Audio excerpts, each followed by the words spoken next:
programa Educar para Transformar. Toda semana um assunto diferente para podermos refletir mais sobre algo relacionado à educação. Hoje, um tema extremamente atual, principalmente nesse período que estamos vivendo de pós-pandemia, praticamente pós-pandemia. Pessoal, o tema de hoje é Desvendando o TDAH e a nossa convidada de hoje, Sandra Rindeica, psicopedagoga, especialista em neuroaprendizagem e que já esteve aqui conosco. Muito obrigada, Sandra, pela sua presença. Tudo bem, Ju? Graças a Deus, tudo. Novamente juntas aqui, muito obrigada pela oportunidade da gente poder estar compartilhando, né, os nossos conhecimentos. Eu acho que espalhar informações é importante, né, e é isso que vai fazendo com que famílias, escolas, né, consigam auxiliar as crianças, adolescentes que têm aí o TDAH. Exatamente, né? Porque aí tudo começa com aquela pergunta. Sandra, explica pra gente um pouquinho sobre o que é o TDAH, essa sigla que está hoje muito em alta nas conversas educacionais. O que seria o TDAH? Então, TDAH, sigla, significa transtorno de déficit de atenção e hiperatividade, né? O TDAH, ele é um transtorno neurobiológico, né? A gente encontra essa descrição em dois manuais aí da área da saúde, que é o CID-10 e o DCM-4, né, que agora já temos 5, onde é descrita aí uma série de comportamentos que estão relacionados ao transtorno. Então, sendo um transtorno, não é alguma coisa que a gente cura, não é uma doença que vai e passa, né? É algo que a criança, o adolescente e o adulto, né, vai carregar durante todo o seu processo de vida. E normalmente a gente descobre que tem um TDAH através de sintomas do comportamento. Então a gente analisa o comportamento dessas crianças e adolescentes, que são comportamentos normalmente agitados, pessoas irrequietas, desatentas, e que isso pode comprometer, né, o desenvolvimento do seu processo de aprendizagem, suas relações sociais, suas relações familiares. Então é algo que faz parte desse cérebro, né, cérebro e corpo, por isso que é um transtorno ligado ao desenvolvimento, né? E sabe, Sandra, acho que hoje em dia um dos motivos que faz com que muitas pessoas perguntem e falem sobre o TDAH é que no momento em que a pandemia começou, muitas coisas mudaram, a nossa vida mudou muito. E a forma com a qual as crianças passaram a ter as aulas, né, que antes, momento presencial com a professora, interação, passou a ser online. E nos parece que muita coisa mudou, até pensando de, será que existem hoje, Sandra, crianças mais hiperativas do que antigamente? Será que não? Será que na verdade hoje as questões estão mais evidentes pelo comportamento das crianças? Porque de fato se discute mais sobre essa questão do TDAH. Será que meu filho está muito desatento na aula? Aí teve a questão da aula online. O que você traz aí pra gente desse momento que a gente está vivendo, que realmente parece que teve um boom de crianças diagnosticadas com TDAH? Então, Ju, eu acho que a gente tem que tomar sempre os cuidados, né, de que o diagnóstico do TDAH seja feito por uma equipe multidisciplinar, né, psicólogo, psicopedagogo, neurologista, para que fique dentro dos critérios, né, que se estabelece para poder fazer o diagnóstico e se fechar a questão de que é um transtorno de déficit de atenção e hiperatividade. Nem toda criança agitada tem TDAH. Né? Mas a gente precisa sempre estar olhando e investigando. E nessa época de pandemia, quando as aulas foram online, as famílias ficaram mais próximas desse momento de aprendizagem. Claro que no cotidiano, às vezes algumas famílias já acompanhavam tarefa de casa, mas assim, presenciar a aula dentro de casa foi um momento bastante diferenciado. Então, muitos pais perceberam neste momento a dificuldade do seu filho ficar atento na explicação da professora, ficar um tempo maior ali sentado, terminar as atividades que a professora passava. Então, conversando com escolas e com famílias, né, nesse momento, então muitas escolas falavam, a gente ficava chamando o nome da criança, quando via estava só a câmera lá, e quando olhava estava ela pulando lá no sofá, em cima da cama, embaixo da cama. A mãe tinha que sair buscar a criança para poder trazer para a aula, né? E teve muitas crianças que realmente são TDAH ou adolescentes que não conseguiram assistir às aulas online. Então, para este público, né, crianças com TDAH ou que têm outros transtornos de desenvolvimento, foi muito difícil essa época de pandemia, esse processo de aprendizagem, porque o tempo de ficar, a dificuldade do contato físico, né? Porque este contato físico é que vai fazendo com que você consiga ter uma facilidade de monitorar melhor estes comportamentos. Sim. Através da tela a professora vai falando, mas não tem o contato que possa estar colaborando de alguma forma. Então, eu percebo que, claro, aumentaram as preocupações das famílias e das escolas, ficou mais evidente alguns sintomas de algumas crianças que já eram TDAH, mas nunca foram diagnosticadas. Então, isso a gente hoje está olhando, né, e tentando buscar caminhos para auxiliar essas famílias. Mas o TDAH, na verdade, já é estudado desde o século XIX. Isso é importante deixar claro, não foi não é de hoje que surgiu, né? Então ele já é estudado há muito tempo, onde se vai se investigando cada vez mais as causas, os sintomas e descobrindo as melhores estratégias aí interventivas, seja no âmbito clínico, seja no âmbito escolar, seja no âmbito da própria família. É importante realmente deixar claro, né? Agora com a pandemia as coisas ficaram mais evidentes, né, Sandra? Então não é que aumentaram os casos, mas de fato ficou mais fácil talvez perceber certos comportamentos que de fato as crianças têm uma dificuldade muito maior em acompanhar a aula, mais ainda do que aqueles que, né, hoje em dia já estão com uma dificuldade, porque o online exige muito da concentração da criança e da atenção. Sandra, uma coisa que as mães perguntam muito é quais são as principais características do TDAH, para que a gente possa começar até mesmo a levar algumas crianças, as famílias no caso, para um possível diagnóstico. Quais seriam essas principais características? Então, uma das questões que a gente aponta é que esses comportamentos da criança tem que aparecer, já está instalado, né, no mínimo 6 meses. Então, se é uma criança que tá tudo bem e de repente começa a ter algum comportamento mais agitado, mais dispersivo, mais ansioso, e depois isso com o tempo se desfaz, então a gente já identifica que provavelmente não é uma criança que está ali com TDAH, né, que está dentro deste transtorno. Teve momentos ou episódios na sua vida mais agitados em função de questões às vezes de mudanças, do ambiente familiar, conflitos internos, mudança de escola, né? Então outros fatores que podem estar relacionados com essa agitação. Mas se aqueles comportamentos observáveis,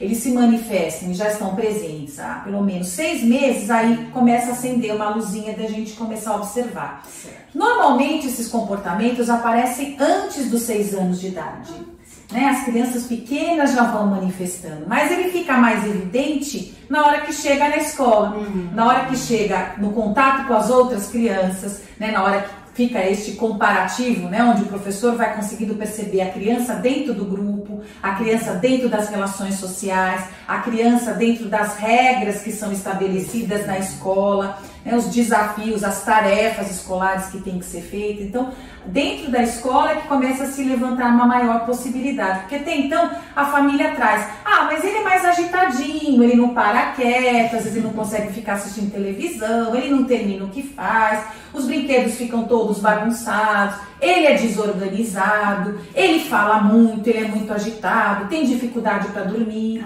não dorme bem. Então, normalmente, o bebê TDAH já é um bebê agitado. A gente normalmente, quando faz lá entrevista com as famílias, né, de anamnese, para conhecer um pouco a história dessa criança, para poder, claro, chegar a um diagnóstico, a gente pergunta um pouco como é que a criança era de bebê. Normalmente são bebês que dão trabalho para as mães, que têm uma dificuldade muito grande de dormir, bastante agitados, choram com muita facilidade, mesmo a mãe tendo todo o cuidado, não consegue identificar o que está acontecendo, por que aquela criança está com aquele incômodo, né? Então, é uma luzinha que a gente já vai percebendo, né? Desde bebê pode ter aí um histórico, mas que na verdade no decorrer do desenvolvimento, às vezes, isso acaba passando desapercebido, né? E depois, na hora que chega na escola, quando a professora chama e diz, olha, ele não para quieto, ele não presta atenção, ele levanta muito tempo saindo da carteira, anda pela sala, começa a fazer a tarefa e não termina, não consegue copiar da lousa, então normalmente aquelas crianças que os cadernos estão sempre em branco, que não conseguem copiar. Essa semana eu conversava com um menino adolescente, ele ainda não tem o diagnóstico de TDAH, nós estamos começando a investigar agora, porque agora que a família percebeu aí, repetiu, enfim, está percebendo que não está caminhando, né? E ele me dizia assim, eu não consigo fazer 2 coisas ao mesmo tempo. Olhar para o professor e acompanhar a explicação e copiar. Não consigo. Então, vejam, são crianças que às vezes não conseguem mesmo articular 2 atividades ao mesmo tempo. Então, Ou ela ouve o que está lá fora, o barulho do passarinho, o carro, normalmente são crianças que se dispersam com esses barulhos externos, ou ela ouve o professor, né? E normalmente, claro, o barulho às vezes que está lá fora desperta mais curiosidade, ela quer saber o que está acontecendo, então ela já desviou o foco de atenção, né, daquilo que está sendo explicado para ela, daquilo que o professor está pedindo para que ela faça. Nossa, isso é muito interessante, né, Sandra? Eu sou professora e eu percebo em sala de aula de fato, hoje não mais numa escola, mas sempre nesse contexto de aula, aquela criança que ela sai do momento da atenção dela, sai daquela organização mental de compreender e tal, e de repente ela está atenta a outra coisa e foge dela, né, da alçada dela. Muitas vezes as pros, as crianças, porque ele não quer prestar atenção. Na verdade, não, né, Sandra? Os pais muitas vezes ficam irritados, porque meu filho não quer prestar atenção. Na verdade, tá fora da alçada dele de decisão, né? De agora eu vou prestar atenção. Por mais que ele tenha vontade, né, Sandra? É algo muito complicado. Sim, porque como a gente diz que é algo neurobiológico, né? O que a gente percebe que, assim, tem fatores genéticos que interferem nisso, e tem fatores que estão ligados aos neurotransmissores. Então, os neurônios, né, que são células cerebrais, acabam tendo um movimento diferente do que tem as outras crianças. Então, esses neurotransmissores, que são químicos, né, por isso que às vezes algumas crianças precisam aí da medicação para ajudar, né? Então, tem uma dificuldade nesta área aqui, ó, nesta área frontal, que o medicamento pode ajudar e que aí eles precisam ser treinados, precisam aprender este movimento de autorregulação. Então, eles têm que começar a perceber que momento que eles estão dispersos, quando que eles conseguem fazer esse movimento de voltar, mas não é algo simples, só basta o querer. Existem técnicas específicas que aí os profissionais que estão trabalhando, né, os especialistas que estão trabalhando com essas crianças ou adolescentes vão orientando para que eles possam ir desenvolvendo essa capacidade de monitoramento. Até então a gente vai monitorando a atenção deles, né? Volta para cá, olha, tô falando isso, foca aqui, né? O professor na sala de aula, mas às vezes sozinho eles não conseguem. E eles dizem exatamente isso. A minha família não me entende, meu professor não me entende, eles acham que eu tô com preguiça, mas eu não consigo prestar atenção. Eu tento, mas não consigo, né? Volta, mas de repente a cabeça já dispersou, porque eles têm uma quantidade de pensamentos muito rápida, mas ao mesmo tempo a velocidade de processamento da informação, quando ele está ouvindo, por exemplo, o professor, é lenta. Então são crianças que demoram para processar a informação que a gente está falando para eles. Então a gente vai falando, eles não conseguem ir na mesma velocidade do que a gente está falando. Eu tenho um adolescente que fala muito, por exemplo, da aula de matemática, que é um dos grandes desafios para as crianças e adolescentes do TDAH, é a área de exatas e a matemática. Ele diz, Sandra, eu não consigo acompanhar o raciocínio e a velocidade do que o professor vai explicando. Né? Por quê? Porque o raciocínio dele é mais lento. Então o professor já está no fim, ele está tentando processar ali do começo. E aí o que acontece? Em função de características comportamentais, ele acaba desistindo. Então, olhou, não está entendendo, eu abandono, eu deixo quieto, aí eu distraio, vou ouvir o barulho, vou mexer no lápis, né? Que é uma das queixas que a gente usa. Fica mexendo no lápis, fica mexendo na borracha, fica brincando com o amigo que está atrás, e aí começa a cutucar, e aí começam outros problemas comportamentais de disciplina, né? Então acaba sendo um rol, né, de comportamentos interligados, né, que a gente precisa ir identificando e trabalhando cada um deles. A gente percebe o quanto que a criança, o adolescente com o TDAH sofre, porque a autoestima vai ficando extremamente abalada. Ele vê que a turma consegue, ele não, e aí ele acaba realmente fazendo tendo outros comportamentos diferentes do grupo, e aí o professor muitas vezes não entende, não chega junto, não conversa. As crianças, então ele vai se vendo cada vez para trás e desiste. Isso que você falou, Sandra, eu percebi em muitos colegas que já são adultos, claro, meus colegas, e que têm TDAH e que muitas vezes não foram diagnosticados, mas que a gente percebe que deve ter algo assim. E por quê? Muitas vezes tem autoestima extremamente baixa, né, Sandra? E não percebem que não é a vontade deles de estar atento. Nossa, Juliana, eu não consigo ficar prestando atenção assim. Não é, Sandra? A gente vai levando esses traços. Sim, né? porque o diagnóstico do TDAH, quando ele é um caso mais leve, é mais difícil de ser feito. Né? Porque muitas vezes as pessoas falam, com o tempo vai amadurecer, quando é criança, né? Isso passa, ele é distraído, mas com o tempo ele vai amadurecer. Ou, o pai era assim, a mãe era assim. Então, assim, características da dinâmica familiar que acabam justificando aquele comportamento. E aí, quando ele se torna adulto, quando ele vai para o mercado de trabalho, ou quando ele vai estabelecer as relações interpessoais, as relações amorosas, relações familiares, essas questões acabam interferindo e muitos deles às vezes acabam não tendo sucesso, né? São aqueles adultos que pulam de um trabalho para outro, não conseguem permanecer muito tempo dentro de uma empresa, ou não conseguem manter um relacionamento emocional, um vínculo emocional, né? Porque tem uma dificuldade aí de comportamento mesmo, de foco na relação, de término, né? De começo, meio e fim, de planejamento, de organização. Então, as pessoas que têm o TDAH têm uma dificuldade muito grande nas funções executivas, que são essas funções que organizam a nossa vida. É o planejamento, é a organização, é a finalização de algo que a gente começou. Então, são pessoas que começam e não terminam aquilo que começaram, né? Eu brinco com as crianças e adolescentes, a gente vai que nem computador, nós vamos abrindo um monte de janela e fica tudo aberto. A gente não vai fazendo o fechamento daquelas informações. Então, imagine, todas essas janelas abertas, o que acontece com o computador? Trava, né? Não funciona. O nosso cérebro é a mesma coisa. Então, a gente vai abrindo um monte de ideias, um monte de possibilidades, mas essas ideias não são fechadas, não são concretizadas, não são finalizadas. E aí acontece mesmo a relação com outros transtornos. Então, pode vir a ansiedade, pode vir a depressão em função dessas características da autoestima, pode vir o uso abusivo de álcool e drogas. Então, as pessoas com TDAH têm uma tendência maior, né, a se envolverem com álcool, com drogas, com questões às vezes de criminalidade, né, porque vão ficando à margem do sistema educacional, vão ficando à margem das vezes das relações familiares, né, porque as pessoas não vão conseguindo lidar com esses comportamentos, né. E a gente tem até pesquisas que mostram, foram feitas pesquisas nos presídios, né, e depois foram observados que grande parte dos presidiários tinham um TDAH.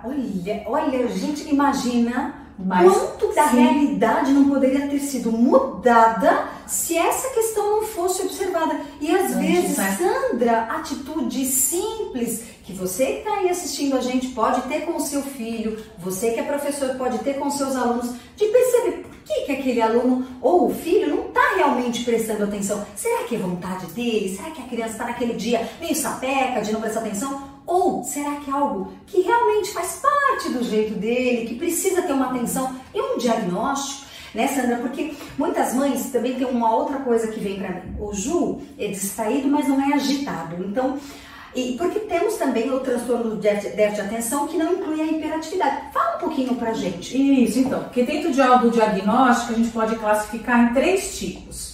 Um que é o subtipo desatento, que é esse que tem uma dificuldade maior no foco atencional, né? Em finalizar as atividades, em retomar aquilo que ele leu, por exemplo, né? Em assistir um filme, acompanhar uma conversa. Quando você pede algumas orientações e dá algumas orientações, olha, pega o chinelo, depois fecha a porta, já esqueceu o que tinha que ser feito, né? Então, esse tem um foco mais desatento. Normalmente aquela criança que não dá muito trabalho em casa nem na escola. É aquele que fica mais quietinho no canto dele, mas que fica no mundo da lua, né? Disperso, parece que tá lá na estratosfera lá. Então, né, tá lá. Fala, chama, ele não ouve, não volta, então fica no mundinho dele. Esse é mais o tipo desatento. A gente tem o tipo que seria hiperativo e impulsivo, que são normalmente aqueles mais terríveis, né? Aquele que a escola chama a família toda hora, porque aprontou, faz bagunça na classe, não senta, não para quieto, cutuca o amigo. A gente diz que são aqueles que tem o bicho carpinteiro, né? Que parece que é uma formiga na carteira que não consegue ficar parado. Anda pela classe, mais desorganizado, perde tudo, não sabe onde está o material, as roupas em casa são daquele jeito que a mãe vive recolhendo, que está tudo jogado no chão, né? Então ele é mais agitado e ele é mais impulsivo. É aquele bateu, levou. Você fala uma coisa, ele já responde impulsivamente, sem passar por um movimento do pensamento. São aqueles que estão mais envolvidos com brigas na escola, né? Não leva desaforo para casa, então tá ali no pátio, aconteceu alguma coisa, ele já briga, já vai às vezes para a parte, né, de briga física inclusive, são mais irritadiços. Então são crianças ou adolescentes que têm aí o subtipo 2, que seria a hiperatividade com impulsividade. E o terceiro tipo, que seria o combinado, que teria os dois anteriores, que é desatento e também hiperativo e impulsivo. Então a gente tem aí, por que é importante essa classificação? Para a gente ir percebendo as diferentes formas de intervenção e de orientação dessas famílias e dessas escolas, né? Porque as estratégias vão mudando à medida que a gente vai identificando. Então, a gente tem como recurso para identificar isso, né, uns questionários específicos. O médico também segue a lista que é disponível lá no CID-10 ou no DSM-4, né? A escola também normalmente é consultada, a gente também envia questionários para que a escola possa observar, que os professores daquela escola possam observar todos esses comportamentos. Porque para ser o TDAH, esses comportamentos não podem se manifestar num único ambiente. Ah, meu filho é só assim em casa. No consultório não é, na escola não é, quando ele vai no médico ou qualquer ambiente externo, supermercado também não é. Então, poxa, o que será que está acontecendo neste ambiente, nessa dinâmica familiar, que justificaria tais comportamentos? Ah, não, aparece no consultório, chega no consultório, não espera a vez, não senta, não espera, fica mexendo em tudo que está lá, ou no médico, vai na casa de alguém, não fica parado, fica andando, quebra as coisas, enfim. Então, isso apareceu em diferentes ambientes. Então, isso também é um critério que a gente utiliza aí na hora de fazer o diagnóstico, né? E o diagnóstico diferencial, porque pode ter outros distúrbios e comportamentos que pareçam também essa agitação, né? E assim, é importante que as famílias estejam atentas em conjunto com a escola para poder fazer o devido diagnóstico e aí a escola conseguir realmente fazer essas estratégias. Porque muitas vezes eu percebo que eles estão, o mundo às vezes está mais preocupado com a prova que a criança vai fazer, a prova de matemática, então ele precisa ter o diagnóstico fechado para ter uma prova diferenciada. Mas não é só a prova, né, Sandra? Tem todo o movimento de sala de aula e da própria família com a conduta dessa criança para que ela possa aos pouquinhos ir se autorregulando, compreendendo o movimento da reflexão. Sandra, você acha também que é preciso que as escolas tenham estratégias mais voltadas para esse dia a dia diferenciado e não só para o momento da prova? Claro, porque assim, né, o TDAH ele é capaz de aprender, né? É uma criança, um adolescente, um adulto que eles têm potencial de aprendizagem. Normalmente eles não têm nenhum problema aí de inteligência. O que eles têm são comportamentos, né, que às vezes fogem ali daquele ambiente que ele precisaria estar e que acaba dificultando o processo de aprendizagem dessas crianças, né? Claro que eles têm às vezes uma imaturidade, mas isso não justifica, por exemplo, ele não dar conta, ele não conseguir. Só que vai gerando lacunas nesse processo de aprendizagem em função desses comportamentos. Então, acho que é fundamental, né, que a escola entenda o que é o transtorno de déficit de atenção. Se a criança já foi diagnosticada, já veio com laudo de um médico, né, que ele observe este laudo e passe a pensar nas suas atitudes enquanto educador. Como que eu posso ajudar essa criança a aprender? Por exemplo, dentro das aulas, do dia a dia, do cotidiano, da rotina do ambiente escolar. Então, uma das questões importantes é que esse aluno sempre fique próximo a esse professor, para ele ajudando na monitoria deste comportamento. É importante que este professor forme um vínculo positivo, porque essas crianças têm o emocional muito à flor da pele. Então, assim, a primeira coisa que eles olham não é o conteúdo do que o professor está passando, é o jeito desse professor. Então, aí um diz assim, professor, aquele lá não dá, porque aquele lá é assim, é aquele lá sim, aquele lá ficou atento para mim, porque ele sempre veio na minha carteira e veio lá me ajudar a fazer. Então, assim, essa característica destes comportamentos que os professores têm com eles são importantíssimos. É isso que às vezes fica até mais forte que o próprio conteúdo, né? Este vínculo afetivo que o professor vai criando no cotidiano, no dia a dia. Puxar os interesses deles. São crianças que às vezes têm um hiperfoco, têm interesses às vezes restritos, mas sabem muito às vezes daquele assunto. Puxar a atenção dele para a sala de aula a partir do interesse dele.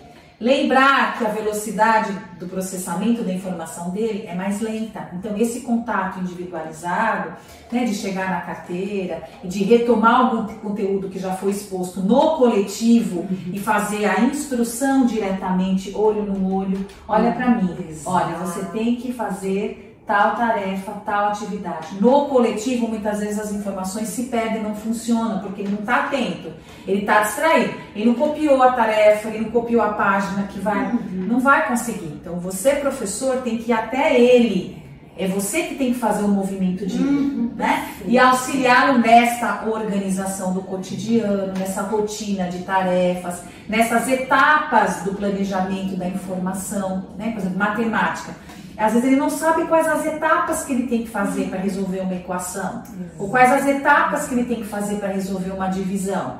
Então, às vezes eu preciso, junto com ele, estar chamando a atenção, né, para esses que parecem detalhes, mas que ele não processou, na verdade, essa informação. E envolvê-lo, né?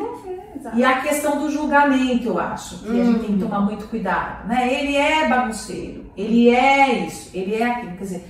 Vamos tirar esse rótulo e vamos enxergar a criança do jeito que ela é, com o potencial que ela tem, né? Vamos trabalhar com os sintomas. A criança às vezes nem tem um laudo de diagnóstico de TDAH, mas é agitada, tem dificuldade de atenção. Vamos ajudá-la a melhorar essas características, esses sintomas. Uma coisa que você falou que eu acho que é importantíssimo é que a escola deve preparar os seus professores como um todo, não só professores do infantil, professores do 1º ao 5º ano, professores do 6º ao 9º ano, professores do ensino médio, porque como nós estamos falando, isso é um transtorno, então não é algo que vai ser tratado e depois não tem mais nada, não, é um transtorno. Então o professor precisa saber, não só aquele que, ele é professor dos pequenininhos, ele tá mais, eu já não, eu sou do Fundamental 2, sou professor do 7º ano, não, todos precisam, porque afinal de contas, aquele ser, o aluno, ele vai precisar dessa atenção o resto da vida. Então ele precisa ter, o professor precisa ter em mente que ele precisa envolver o aluno,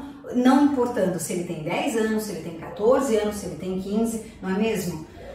Nossa, e algumas crianças, né, tem toda uma equipe por trás que vai dando suporte para essa escola normalmente, né? Por isso que o trabalho em conjunto dos profissionais, né, que acompanham essa criança, junto com a família, junto com a escola, é fundamental. Porque nós profissionais vamos ajudando esse professor a entender esses comportamentos, né, a buscar estratégias. Eu faço isso muito com as escolas que eu trabalho, né, de uma forma bem parceira, vou ajudando o professor a pensar que estratégias são as mais adequadas para aquela criança, qual vai surtir mais efeito, né, que adaptações são importantes serem feitas em sala de aula, que adaptações são importantes serem feitas no processo de avaliação. Então, normalmente, às vezes, eles precisam de um tempo maior, precisam, às vezes, de alguém ao lado no sentido de ajudá-lo a não desviar o foco de atenção.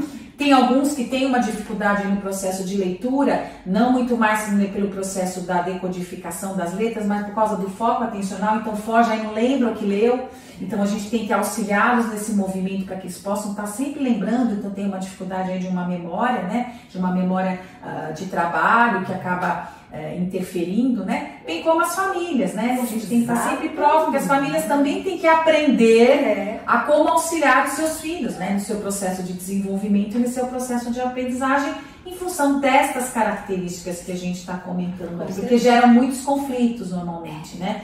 Brigas, discussões nas famílias, porque não faz, não termina a atividade, a família é chamada sempre na escola porque aprontou, né? Então vai gerando dentro do ambiente familiar um incômodo muito grande, né?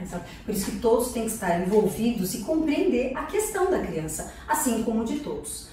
Sandra, queria te agradecer muito pela sua presença, pelo enriquecimento que você proporcionou para mim e para todos os convidados que estão aí assistindo a gente, porque vocês estão sempre aqui convidados a assistir ao nosso programa e a aprender. Sandra, muito obrigada. Quero te convidar para outras, porque assuntos, temas não nos faltam. Você sabe bem disso, né, Sandra? Claro, e é importante, agradeço a presença de vocês aqui nos assistindo, né? E que a gente possa ir divulgando, espalhando esses conhecimentos para que a vida dessas crianças, adolescentes e adultos, né, que têm um transtorno possam ficar um pouco melhores, né, um pouco mais fáceis. Exato. O percurso, né, dessas pessoas. Estou à disposição de você sempre, Ju, e à disposição de vocês precisarem de mim é só me acionar. Muito obrigada mais uma vez e que vocês aprendam sempre aqui no nosso programa a como educar para transformar. Um abraço grande e até a próxima!